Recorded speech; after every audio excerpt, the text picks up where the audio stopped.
Si vous êtes là, c'est que vous voulez savoir ce qui se cache derrière ChatGPT. Eh bien, ChatGPT, c'est un programme informatique d'IA, d'intelligence artificielle. Alors, qu'est-ce que c'est? ChatGPT est un générateur de texte. Il n'a qu'un rôle à la base, deviner le prochain mot d'une phrase. En répétant ce rôle à l'infini, il est capable de rédiger des phrases entières et cohérentes. Et pourquoi pas même des livres entiers. On parle de modèle de langage. On dit aussi en anglais Large Language Model, LLM. GPT, c'est un Large Language Model. Il signifie en anglais Generative Pre-trained Transformer. Rentrons un petit peu dans le détail de ces mots. Generative, parce que le modèle est capable de produire du texte de manière autonome. Il génère du texte.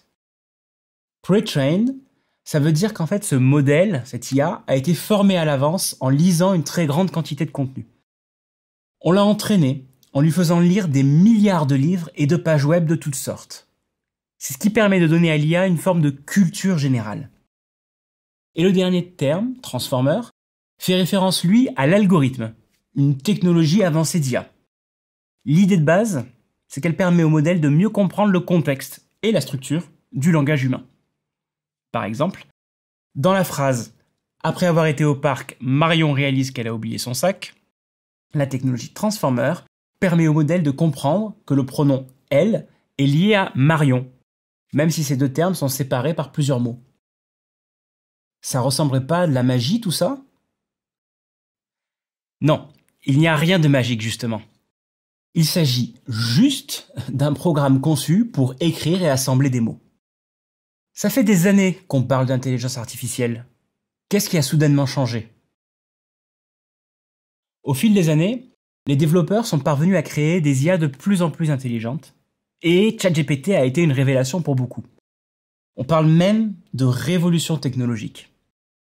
Tout à coup, le monde entier a eu le sentiment qu'il pouvait parler à une IA un peu comme à une vraie personne. Mais n'oubliez jamais, l'IA n'est pas une personne. Même si ses réponses sont parfois bluffantes, tout ça reste artificiel. ChatGPT n'a vraiment pas d'opinion et ne ressent aucune émotion. C'est toujours un programme informatique qui tente de deviner le prochain mot d'une phrase. Alors, bien entendu, les réponses que cette IA donne ne sont pas parfaites. Et il y a toujours des cas où l'IA, comme ChatGPT, se trompe ou ne comprend pas bien votre demande. Néanmoins, beaucoup de monde, et moi y compris, pensant que ChatGPT fonctionne globalement très bien. Et en plus, ce n'est qu'un début. Ok, mais concrètement, pourquoi utiliser ChatGPT? Quel est son intérêt? Aujourd'hui, savoir utiliser cet outil est un vrai avantage compétitif. Cela peut vous permettre de gagner beaucoup de temps. Je pense notamment à l'écriture d'un mail, d'une lettre de motivation ou d'un bout de code en programmation. Il y a en réalité beaucoup d'autres cas d'usage qu'on découvrira ensemble dans les prochains chapitres. Il est possible d'obtenir rapidement des résultats concluants avec ChatGPT. Mais devenir un vrai expert qui sait lui parler, ça, c'est tout un art. Cette compétence a d'ailleurs déjà un nom. On appelle ça le prompt engineering. C'est une technique qui consiste à rédiger des consignes précises pour guider au mieux l'IA dans la génération de texte. Plus vos prompts ou requêtes seront bien écrits, et plus les résultats obtenus sur ChatGPT seront précis, cohérents et adaptés à vos besoins. Et bonne nouvelle, pas besoin de savoir programmer pour discuter avec ChatGPT. On peut lui parler dans notre langue natale. Maintenant que vous en savez un peu plus sur ChatGPT, prenez le temps de lire le texte du chapitre pour découvrir en détail son interface. Allez, c'est le moment de commencer à utiliser ChatGPT pour de bon. Alors un petit rappel. ChatGPT est une intelligence artificielle avec laquelle vous pouvez avoir une conversation. Vous allez voir qu'on peut poser des questions, faire des demandes, obtenir des réponses et ensuite enchaîner par une nouvelle question sur la base de cette réponse. Donc il va y avoir une sorte de ping-pong en fait avec le programme d'intelligence artificielle dans la conversation. Dans ce chapitre, je considère que vous avez déjà créé votre compte OpenAI pour aller sur ChatGPT et donc que vous pouvez voir comme moi l'interface de ChatGPT pour écrire vos messages, qu'on appelle des prompts. Et dans ce chapitre, on va écrire nos premiers prompts. Alors que dire? C'est bien ça le problème. Quand on débute avec ChatGPT, on ne sait pas forcément ce qu'on peut lui demander. La réponse est, globalement, on peut lui demander beaucoup de choses, beaucoup plus d'ailleurs que vous ne le pensez peut-être. Commençons par ce qui nous passe par la tête. Par exemple, j'aimerais lui demander des informations sur les parcs nationaux en France. Je vais faire ça. Je vais écrire un message, donc qu'on appelle aussi un prompt, qui dit « Donne-moi 3 faits intéressants sur les parcs nationaux en France. » Et je demande, chaque point doit être concis. J'envoie le message. Et voilà que immédiatement, il commence à répondre en 3 points qu'on voit très clairement. Il me dit par exemple, la France compte 10 parcs nationaux. Le premier parc national le plus ancien date de 1963, c'est le parc de la Vanoise, etc. Ça, c'est déjà assez impressionnant en tant que tel, puisqu'on a une réponse claire, concise, en 3 points, comme on l'avait demandé. Mais là où ChatGPT est vraiment fort, c'est qu'il peut continuer la conversation avec vous. Si vous écrivez un nouveau message à la suite, il va reprendre le contexte de sa réponse précédente. Par exemple, peux-tu expliciter le point 2 ? Il va comprendre que vous faites référence à l'élément numéro 2 de sa réponse précédente. Et il me dit, bien sûr, le point 2 concerne le premier parc national en France, et il me détaille beaucoup d'informations sur ce parc. Voilà, je peux du coup zoomer au niveau information sur ce que ce parc représente. Voilà un petit peu un exemple basique, et vous pouvez le faire sur n'importe quoi qui vous passe par la tête, d'une conversation que vous pouvez avoir avec ChatGPT. Alors évidemment, ce cours est là pour vous aider à utiliser ChatGPT dans votre environnement professionnel. Donc on va essayer de lui poser des questions qui pourraient être utiles dans un contexte professionnel.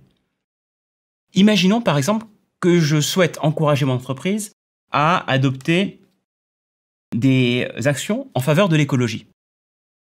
Comme c'est une toute autre conversation, un tout autre sujet, je ne vais pas écrire à la suite un message ici, je vais créer un nouveau chat, donc une page vierge, en cliquant sur le bouton plus ici en haut à droite. Voilà, comme ça on fait une forme de remise à zéro du contexte de la conversation. Et je vais lui demander, voilà mon problème, j'aimerais un court argumentaire en 3 points pour convaincre mon entreprise de mettre des actions en place en faveur de l'écologie. Boum, j'envoie le message et il me donne 3 éléments de réponse, notamment la responsabilité sociale et l'image de marque est améliorée, la réduction des coûts et notamment via les économies d'énergie, et les aspects d'innovation et d'avantages concurrentiels que ça peut amener au niveau de l'entreprise. Chaque élément est ici détaillé pour me donner un argumentaire qui permettrait d'encourager l'entreprise à mettre ses actions en faveur de l'écologie. Voilà un exemple assez concret, mais on peut faire encore mieux. On peut lui demander d'adapter cet argumentaire pour une cible donnée. Par exemple, j'aimerais convaincre l'équipe finance de mon entreprise de mettre ses actions en place, et donc j'aimerais que l'argumentaire parle à l'équipe finance. Donc je vais écrire un message à la suite qui dit « Je souhaite convaincre l'équipe finance avec cet argumentaire. Adapte-le pour cette cible. » Et voilà qui s'exécute. Et cette fois, il va employer un vocabulaire, une terminologie, des arguments qui correspondent à des éléments qui intéresseront l'équipe finance. Par exemple, un des premiers éléments, la rentabilité à long terme, des accès à des opportunités de financement d'investissement, puisqu'il y en a des nouvelles qui apparaissent en faveur de l'écologie, et des éléments de respect et gestion des risques et de respect des réglementations qui sont autant de préoccupations d'une équipe finance en général. Et on peut continuer évidemment. On va lire ce texte, on va dire ok, ça me plaît, mais j'aimerais notamment convaincre des personnes qui pourraient être réticentes à ces changements, comme il y en a évidemment régulièrement. Et donc je lui dis de reprendre cet argumentaire, mais à la fin d'ajouter des éléments pour les personnes réticentes à ces changements. Le voilà à nouveau qui s'exécute, il reprend le message précédent pour l'essentiel, mais vous voyez qu'il rajoute à chaque fois, pour les personnes réticentes à ces changements, il est crucial ici de souligner que les initiatives écologiques ne sont pas seulement des dépenses supplémentaires, mais des investissements judicieux dans notre avenir financier. Et vous voyez, on peut vraiment modeler la réponse la rendre plus concise ou plus détaillée et s'adapter à différentes cibles. Et c'est vraiment un réflexe qu'il faut développer quand on travaille avec ChatGPT. Alors, que retenir de tout ça? Premièrement, que la réponse que vous envoie ChatGPT n'est pas figée. Vous pouvez lui demander de détailler ou de modifier sa réponse en écrivant à nouveau un message pour lui dire, voilà, je voudrais un peu plus de détails, par exemple. Deuxièmement, il faut faire attention, et je le répéterai jamais assez, les réponses de ChatGPT ne sont pas forcément correctes. Elles ont l'air correctes, mais des fois, ils se trompent. Des fois, ils se trompent même lourdement. Et c'est là que vous avez une vraie valeur ajoutée en tant qu'humain. Il vous aide, il vous prépare, il vous prémâche un message, mais vous devez le relire, vérifier les faits, et vérifier si aussi ça correspond bien au ton que vous voulez donner à votre message. Donc votre valeur ajoutée, vous devez vraiment faire attention. Ne soyez pas juste un passe-plat entre ChatGPT qui vous prépare les messages et votre entreprise, mais ayez vraiment un œil critique sur les messages et adaptez-les si nécessaire.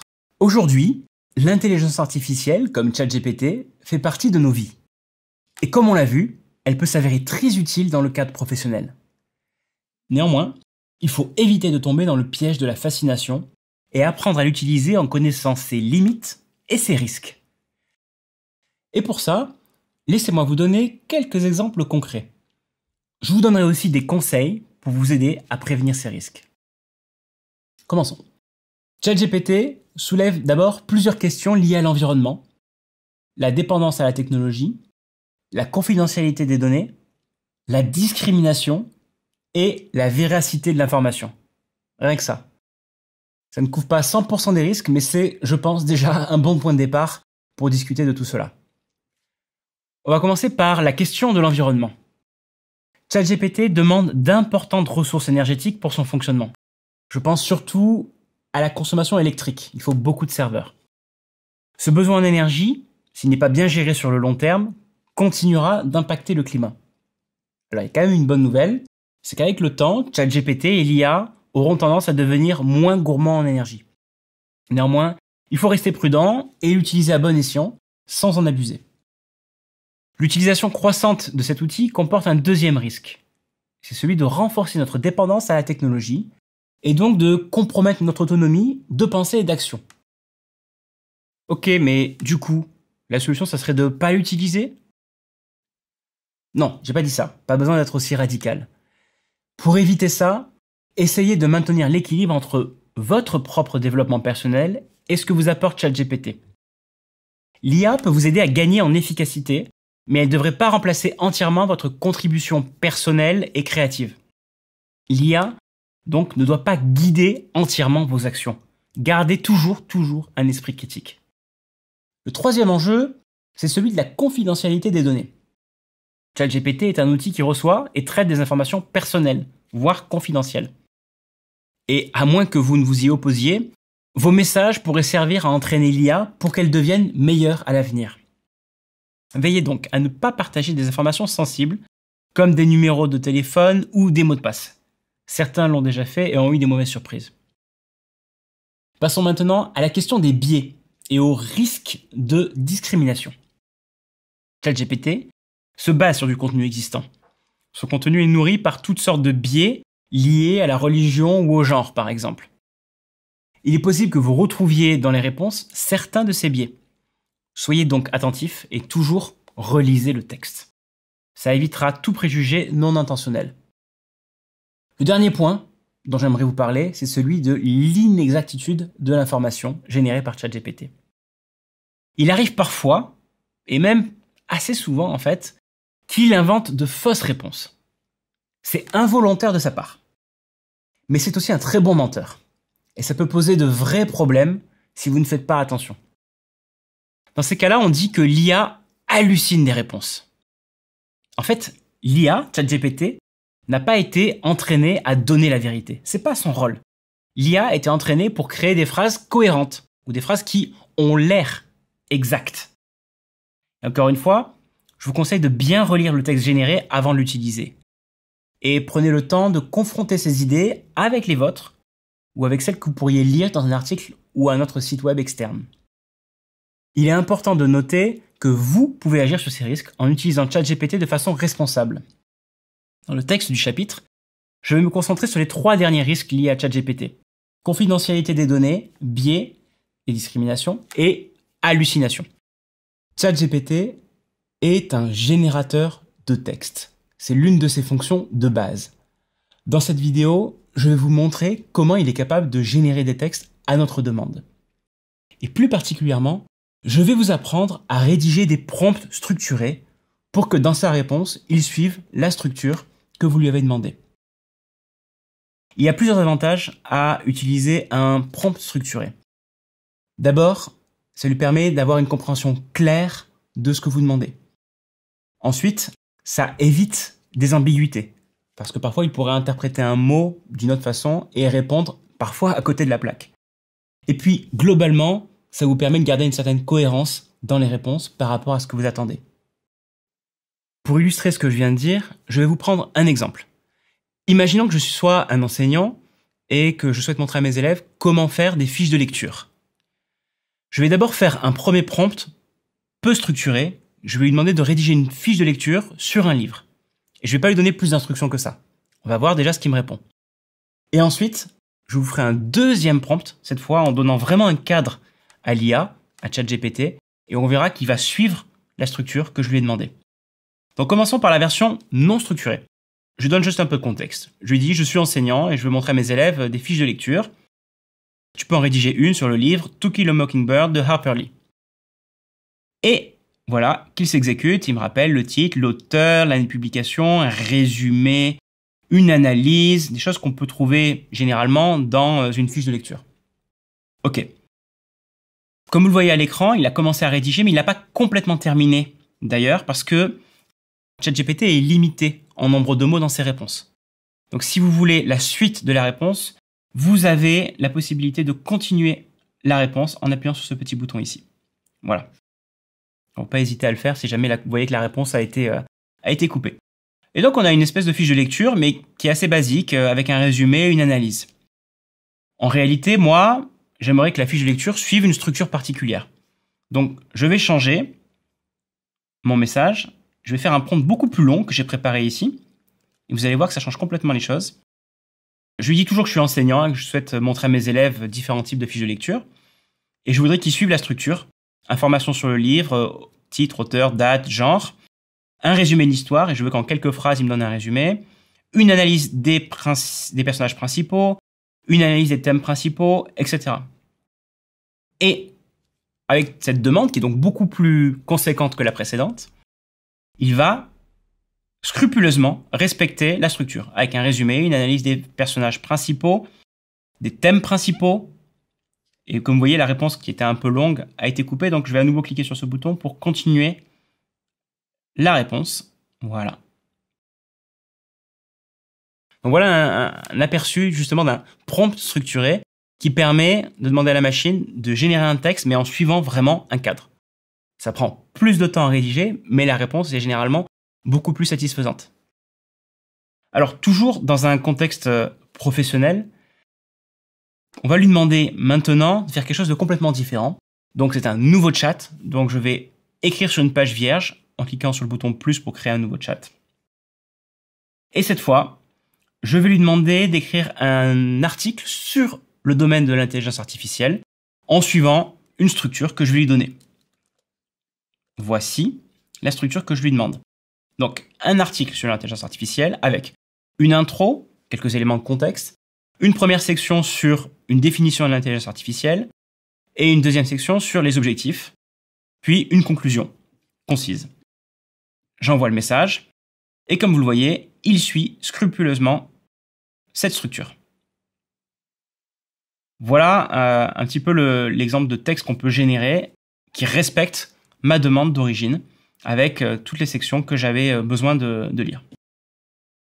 Donc, n'oubliez pas, bien que ChatGPT soit un outil assez avancé, il ne peut pas être dans votre tête. Il ne peut pas deviner, par exemple, la forme d'une fiche de lecture ou la structure exacte que vous aimeriez avoir pour votre article professionnel sur l'intelligence artificielle. Donc, si vous voulez écrire un texte structuré, c'est toujours utile de donner un exemple ou de donner les différentes sections pour qu'ensuite, lui, il puisse exécuter, il puisse détailler les éléments de réponse en suivant cette structure. ChatGPT ne se contente pas d'écrire du texte. Il est capable de réécrire du texte, de le reformuler, notamment sur un autre ton. Ça, c'est vraiment une fonctionnalité absolument incroyable, vous allez voir. Pourquoi faire ça? Imaginez par exemple que vous ayez sous la main un texte pour votre entreprise, mais que vous trouvez un peu trop froid, un peu trop formel, et vous voulez le rendre plus chaleureux. Vous pouvez copier-coller votre texte dans ChatGPT et lui demander de le réécrire sur un ton plus chaleureux. Ou l'inverse, vous avez un ton un peu trop détendu et c'est un sujet important, vous voulez vraiment le mettre un peu plus formel, vous pouvez lui demander de le réécrire d'une façon plus formelle. Vous pouvez faire plein d'autres choses. Vous pouvez prendre un texte juridique et le transformer pour qu'il soit accessible à tout le monde dans l'entreprise. Donc cette fonctionnalité de réécriture d'un texte, elle est vraiment très très puissante. On va prendre quelques exemples. Imaginons qu'on travaille dans la cybersécurité et on aimerait partager des éléments sur le fonctionnement de la cybersécurité, sur la veille en cybersécurité, à toute l'entreprise, de façon vraiment accessible, de façon vraiment pédagogique. Je vais lui demander, pour commencer, je vais lui dire de se mettre dans la peau du personnage. Je vais lui dire, ChatGPT, tu es un expert en cybersécurité et tu as l'habitude de transmettre tes connaissances à des personnes qui débutent dans le domaine. Donc, je vais lui demander d'écrire une note de synthèse qui explique comment faire une veille en cybersécurité dans ce contexte. J'envoie le message et il m'écrit cette note de synthèse pour le grand public, pour dire voilà comment faire une veille efficace en cybersécurité. Il faut d'abord définir des objectifs, identifier les sources d'informations, utiliser des outils de surveillance, etc.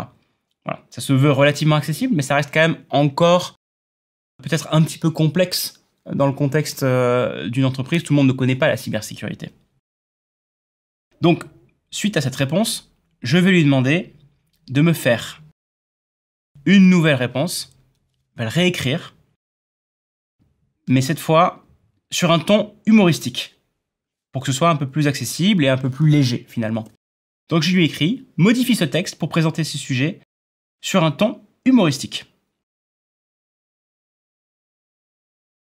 Et voilà, et cette fois il va dire voilà, la veille en cybersécurité ou comment jouer les super-héros de l'informatique sans cape ni collant. Et pour chacun de ces éléments qu'il reprend, il va nous donner des éléments, par exemple, utiliser des outils de surveillance. Il dit, pour faciliter votre travail de justicier informatique, vous devez vous équiper d'outils high-tech, des capteurs de menaces, des systèmes d'alerte de vulnérabilité, des gadgets, etc. Et c'est vraiment une force de ChatGPT, c'est qu'il peut transformer complètement un message dans un ton, dans un style, à la demande. Et en un instant, pouf, il nous réécrit tout le message sur cet autre ton. Changeons maintenant complètement d'environnement. Donc, on va faire un nouveau chat. Je prends une page vide. Et cette fois, on va être dans l'animation d'un événement en entreprise. C'est une soirée de la nouvelle année. Et ChatGPT va nous aider à écrire un message pour accueillir les enfants des employés pour les divertir. Donc, je lui dis, tu viens d'être embauché comme animateur pour une soirée d'entreprise qui fête la nouvelle année et tu vas divertir les enfants pendant 3 heures. Donc, comment faire pour ça? Déjà, tu vas faire un message chaleureux de bienvenue. Et il nous écrit un message qui est vraiment à destination des enfants. Bienvenue les enfants, je suis ravi de vous accueillir à cette soirée d'entreprise. Je serai votre animateur, on va faire des jeux, des danses et plein de surprises. Voilà une première réponse qui est déjà dans un ton adapté ici aux enfants. Supposons que ça ne me convienne pas et j'aimerais donner une thématique en fait à cette soirée.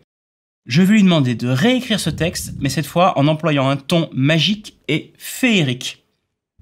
Et hop, il s'exécute. Chers petits invités enchantés, bienvenue étoilés à cette féerique soirée d'entreprise.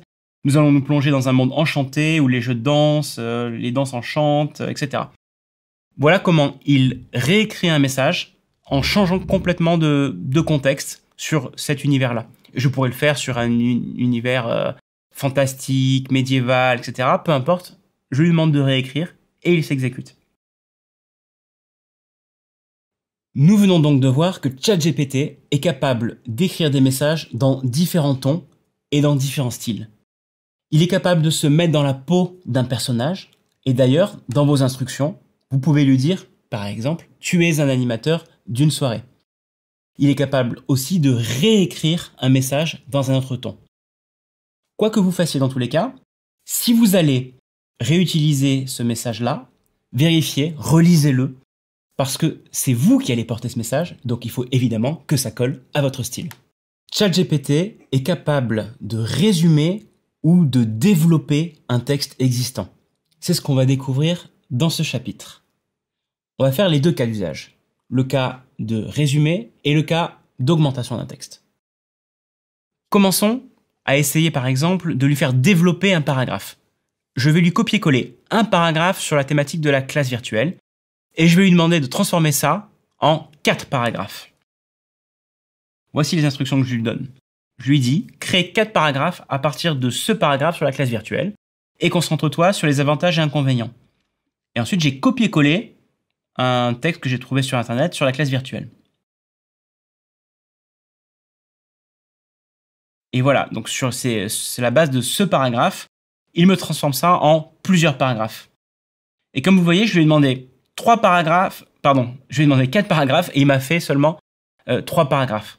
Donc il n'est pas systématiquement à l'aise ou il ne respecte pas systématiquement ce que je lui demande au pied de la lettre, il faut le savoir. Ça dépend aussi des versions de GPT que vous utilisez. Là, je suis sur la version gratuite, GPT 3.5. La version payante, GPT-4, a tendance à être un peu plus rigoureuse sur ce genre de demande. Mais néanmoins, vous pouvez constater, j'ai un petit paragraphe et il m'a étendu ça en 3 paragraphes. Maintenant, faisons l'inverse. Et c'est une fonctionnalité vraiment qui fonctionne super bien et qui est très appréciée de ChatGPT. Je vais lui donner un long texte et je vais lui demander de résumer pour moi. Dans un contexte professionnel, on a souvent beaucoup de documents à lire et pas forcément le temps pour le faire. Et ChatGPT est très fort pour me faire ce genre de synthèse. Je vais lui faire donc un nouveau prompt. Je démarre sur une page vierge et je vais lui demander, voilà, là j'ai un article détaillé sur le nudge marketing que je vais en fait copier-coller depuis Wikipédia. Hop, je copie-colle un long texte sur le nudge marketing et je lui dis à la fin, ok, résume ce texte en 2 paragraphes.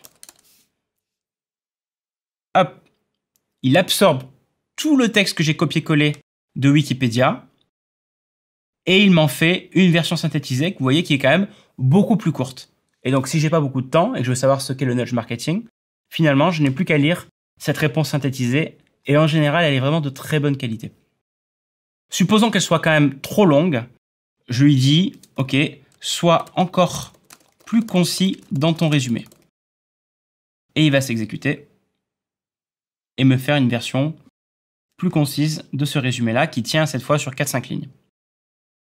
Voilà donc 2 exemples très concrets de fonctionnalités de ChatGPT. On peut lui copier-coller un texte court et lui demander de le rallonger, ou à l'inverse, lui donner un long texte, par exemple un article de Wikipédia, un article de presse, et le résumer de façon concise ou de façon encore plus concise. C'est réellement très utile au quotidien dans un environnement professionnel. De quoi est encore capable ChatGPT ? Eh bien, nous allons découvrir dans ce chapitre qu'il peut non seulement corriger des textes pour des fautes d'orthographe et de grammaire, mais aussi les traduire dans n'importe quelle langue. Et vous verrez honnêtement, ça marche globalement très très bien. Alors on va tester un peu tout ça. Je vais ici lui demander de me corriger une phrase parce que je ne suis pas sûr si j'ai fait des fautes d'orthographe ou de grammaire. J'ai écrit « Veuillez trouver en pièce jointe les notes de synthèse que j'ai rédigées ». Il y a plusieurs fautes dans cette phrase et je lui demande de me le corriger. Et il le fait très correctement. Comme vous voyez, là, on est sur une version propre où il a corrigé le trouver EZ en trouver ER, le pluriel, etc. C'est déjà très bien en tant que tel et donc on peut s'en servir de ChatGPT comme d'un correcteur d'orthographe et de grammaire. Mais on peut même aller encore plus loin et on peut lui demander d'expliquer les fautes que tu as corrigées. Et vous voyez qu'il reprend donc la phrase et il dit voilà, trouver EZ a été corrigé en trouver et il explique pourquoi, note et note pourquoi, que j'ai rédigé, etc. Il met la conjugaison correcte et il parle du participe passé qui s'accorde en genre et en nombre. Voilà, donc ça vous permet non seulement d'avoir une correction, mais en plus ça vous permet vous-même de vous améliorer en lui demandant mais pourquoi tu as corrigé cela pour éviter que vous fassiez ces erreurs à l'avenir. Passons maintenant à autre chose. Passons à la traduction. À la base, ChatGPT n'a pas été conçu comme un outil de traduction, mais c'est une fonctionnalité qu'on appelle émergente, quelque chose qui s'est mis un peu tout seul à être capable de faire avec le temps. Et il est capable de traduire dans à peu près toutes les langues et dans à peu près tous les sens. Donc, je lui ai demandé de traduire la phrase que tu viens de corriger en anglais, puis en espagnol, puis en chinois. Soyons fous. En anglais, on a la version en anglais. Please find attach the summary notes that I have written. En espagnol, mais aussi en chinois. Voilà, d'un coup, il me l'a décliné dans toutes les langues que je souhaitais. C'est assez incroyable, non? On peut aller encore plus loin et combiner des fonctionnalités de ChatGPT. Dans un autre chapitre, vous voyez par exemple qu'on est capable de faire une synthèse d'un long article. Là, je vais vous faire la combinaison synthèse plus traduction. Je vais prendre un long article qu'a écrit Bill Gates sur l'IA en anglais. Et on va dire comme je suis pas forcément à l'aise avec l'anglais et que j'ai pas envie de lire un long article en anglais, je vais lui demander non seulement de me le synthétiser, mais en plus, en même temps, de me le traduire en français. Donc je vais lui dire, sur une nouvelle page, voici un article de Bill Gates sur l'IA. Et je vais lui copier cet article que j'ai récupéré sur le site de Bill Gates. Et je finis par une demande en disant synthétise-le en 2 paragraphes et traduis-le en français. Et cet article, comme vous voyez, il est vraiment très très long. Donc, ChatGPT va me faire gagner un temps de dingue ici. Il prend tout ce texte, il le comprend, il le synthétise en 2 paragraphes et il me le traduit en français. Dans cet article, Bill Gates exprime son enthousiasme pour les avancées de l'IA, ses applications potentielles dans le domaine tel que la santé, l'éducation, la productivité, etc. Donc, voilà, on a un exemple très concret où l'IA nous aide au quotidien. Vous auriez pu passer beaucoup de temps à lire l'article en détail, et peut-être que vous le ferez toujours d'ailleurs, mais ici, si on avait juste 2 minutes, on peut copier-coller un long article dans une autre langue étrangère, le synthétiser et le traduire en même temps. Voilà quelques exemples concrets. Correction orthographique, grammaticale, traduction dans une langue, dans un sens ou dans l'autre, qu'est capable de faire ChatGPT pour peu qu'on lui en fasse la demande. Il est possible de guider ChatGPT dans la forme de sa réponse. On peut par exemple demander de générer des listes à puces ou encore des tableaux pour structurer l'information d'une façon un peu différente. Et c'est un réflexe qu'il faut prendre parce qu'il faut savoir que ChatGPT est capable de faire comme ça. Prenons un petit exemple. Je vais lui demander, sous forme de liste à puces, de me lister 5 bonnes pratiques de SEO. Le SEO, c'est une technique qui permet de rendre un texte sur une page web visible par les moteurs de recherche. Je commence donc par cette instruction et je lui dis, je veux une liste à puces. Une liste à puces pour lister 5 bonnes pratiques de SEO. Et voilà, sous forme de liste à puces, 5 bonnes pratiques de SEO, par exemple, obtenez des liens de qualité, créer un contenu de qualité évidemment, améliorer la vitesse de chargement du site, c'est autant de bonnes pratiques. Maintenant, je voudrais transformer ça et en faire un tableau pour que ce soit plus lisible. Je vais lui demander, et là j'essaie vraiment d'être très précis, fais un tableau qui présente ces bonnes pratiques. Chaque ligne, je veux que ça soit une bonne pratique différente.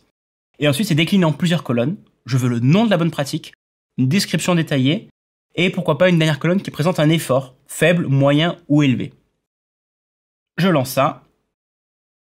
Et comme vous le voyez, il me transforme l'ensemble de ces bonnes pratiques sous la forme d'un tableau que je trouve beaucoup plus finalement accessible et lisible, et qui me donne ces bonnes pratiques.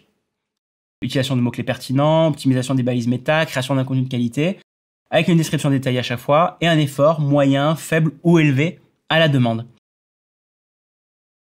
Voilà, qu'avons-nous appris?